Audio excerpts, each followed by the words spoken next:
আসসালামু আলাইকুম। আপনাদের সামনে নতুন ভিডিও নিয়ে হাজির হলাম। প্রত্যেকেরই নিজের নিজের আমল সম্পর্কে আল্লাহ তাআলার কাছে জবাবদিহি করতে হবে।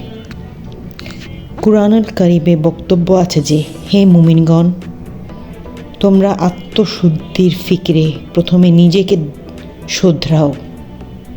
যদি এমনটি করতে পারো এবং হেদায়েতের পথে চলতে পারো, তবে যারা পথভ্রষ্ট পাপাচারের স্রোতে নিজেকে ভাসিয়ে দিয়েছে, তাদের অন্যায় অপরাধ তোমাদের কোনো ক্ষতি করতে পারবে না। কারণ সবাইকে তো একদিন যেতে হবে আল্লাহ তাআলার কাছে।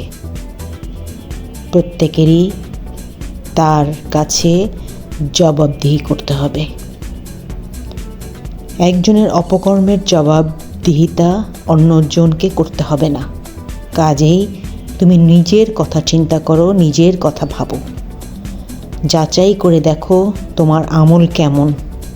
অন্যের ব্যাপারে চিন্তা করার আগে নিজের অবস্থাটা তুলিয়ে দেখো। অপরের দোষ ত্রুটি খুঁটিয়ে খুঁটিয়ে বের করা আর নিজের সম্পর্কে উদাসীন থাকা তোমার জন্য উচিত নয়। রাসূল পাক সাল্লাল্লাহু আলাইহি সাল্লাম এই সম্পর্কে বলেছেন যে, মানুষ ধ্বংস হয়ে গেছে, নষ্ট হয়ে গেছে অপরের ওপর আপত্তি করে চলবে, বলবে তারা অশ্লীলতা, অবৈধতা এবং পাপাচারের গড্ডালিকা প্রবাহে নিজের জীবন যে তরি আছে সেটা ভাসিয়ে দিয়েছে। সর্বাধিক ধ্বংসপ্রাপ্ত ওই ব্যক্তি নিজেই। কারণ অন্যের উপর আপত্তি করার অর্থ বাস্তবেই সে যা বলেছে তার ভয় যদি নিজের অন্তরে থাকতো, তাহলে সর্বপ্রথম নিজেকে সংশোধন করার ফিকির করত। হযরত জুনুন মিসরি রহমতুল্লাহ একজন মর্যাদাপূর্ণ বুজুর্গ ছিলেন। তার মর্যাদা, উচ্চতা আমাদের কল্পনার বাইরে। তার সম্বন্ধে একটি ঘটনা আপনাদের সামনে তুলে ধরছি। একবার তার শহরে দুর্ভিক্ষ দেখা দিল। বৃষ্টি বন্ধ হয়ে গেল। লোকজন ভীষণ দুশ্চিন্তায় কাটাচ্ছিল। মানুষ বৃষ্টির জন্য দোয়া করতে লাগলো। কিন্তু লোক এ মহান বুজুর্গকে অনেক মানত, তাই ওনার শরণাপন্ন হলো। হযরত, দেশের দুর্ভিক্ষের কথা তা আপনার অজানা নয়। থানা নেই, বৃষ্টিও নেই, জমি জিরাত সব শুকিয়ে খাঁকা হয়ে গেছে। জীবজন্তু খুদ পিপাসার তীব্রতায় চেঁচামেচি করছে। আপনি একটু হাত উঠান আল্লাহর দরবারে, ইনশাআল্লাহ আল্লাহ আপনার দোয়া কবুল করবেন। এটি কথা শোনার পর কোরআনুল কারীম আল্লাহ তাআলা বলেছেন, তোমাদের ওপর যেসব বিপদ আপদ পতিত হয় তা তোমাদের কর্মেরই ফল। তোমরা যা কুকর্ম করো সেটার ফল আল্লাহ বিপদ আপদ দিয়ে মীমাংসা করে ফেলেন।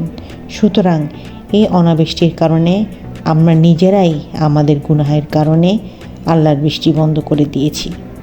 এখন সর্বপ্রথম দেখা দরকার আমাদের মধ্যে কে সর্বপ্রথম বেশি বড় গুনাহগার। আমি ব্যক্তিগতভাবে যখন নিজের কথা ভাবি, মনে হয় এই গোটা এলাকায় আমার চেয়ে খারাপ কেউ নেই। আমার মতো গুনাহের দ্বিতীয় জন নেই। আমার প্রবল ধারণা আমার কারণেই বৃষ্টি বন্ধ হয়েছে।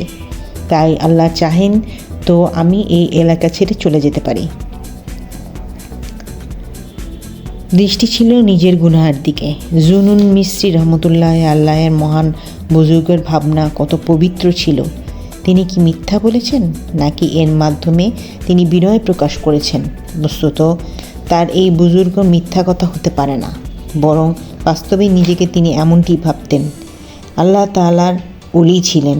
আল্লাহ তাআলার ওলিগণ নিজেকে অন্যায়ের চেয়ে বেশি পাপী মনে করতেন।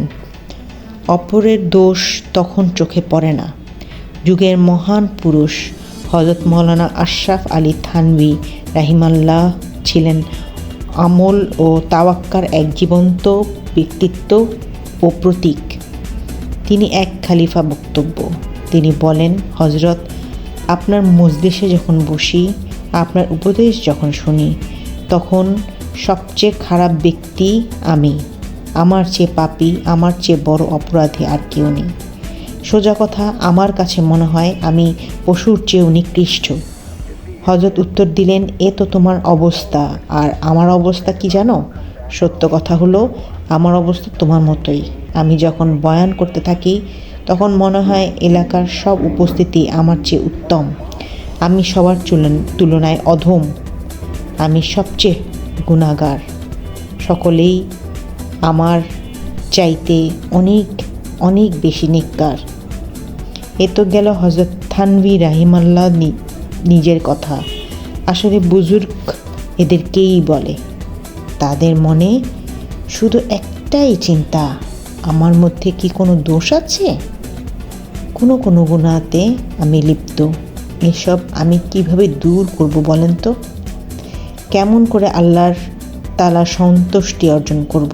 মরহুম বাহাদুর শাহ জাফর বলেছিলেন, যারা নিজেদের দোষ ত্রুটি সম্পর্কে উদাসীন ছিল তারাই অন্যের দোষ ত্রুটি সন্ধানের ব্যস্ত ছিল, আর যারা নিজেদের দোষের প্রতি নজর দিল তাদের দৃষ্টি থেকে অন্যের দোষ সরে গেল। মনে রাখবেন, মানুষ নিজের সম্পর্কে যতটুকু জানে অন্যের সম্পর্কে ততটুকু জানে না। নিজের চিন্তা, ইচ্ছা, কল্পনা, কাজকর্ম, ব্যবহার সব কিছুই নিজের কাছে স্পষ্ট। তাই নিজের দোষগুলির প্রতি যার দৃষ্টি পড়ল তার অপরের দোষ খুঁজে বেড়ানোর অবকাশ কোথায়? নিজেই রোগী, অপরের চিকিৎসা কিভাবে করবে? যার পেটে ব্যথা, কোমরে ব্যথা, অস্থিতে ব্যথা, সর্দি কাশি হয়েছে, জ্বর হয়েছে, তার প্রতি খেয়াল করবে কে? বরং এমন ব্যক্তি তো নিজের চিন্তাতেই অস্থির থাকবে। নিজের কষ্ট লাঘব করা, ব্যথা নিরাময় ফিকিরই তার জন্য ব্যস্ত থাকবে।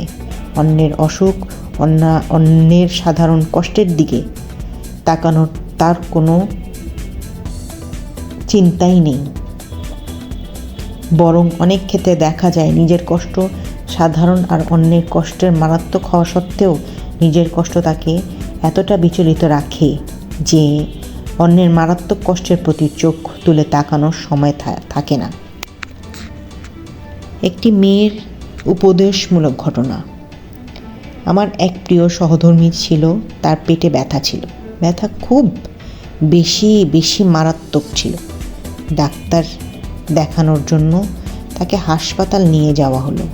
লিফটে চড়ার সময় হুইলচেয়ারে বসা এক মহিলা দৃষ্টিগোচর হলো, যার হাত পা ভাঙা হলেও পেটে তো আর ব্যথা নেই। আসলে আমার সহধর্মিণীর অনুভূতি ও বিশ্বাসে একথা বদ্ধমূল হয়ে গিয়েছিল যে সবচেয়ে মারাত্মক কষ্টের রোগ হচ্ছে পেটে ব্যথা। তাই অপরের পুড়ে যাওয়ার চামড়া, ভাঙা হাত পা, মাথার কষ্টের কথা ভুলে যাননি, কারণ নিজের কষ্টের অনুভূতি পুরোপুরি তার অন্তরে আছে। এই ঘটনার পর আমি ভাবলাম, যদি দিনের বিষয়টাও আমরা এভাবে ভাবতাম,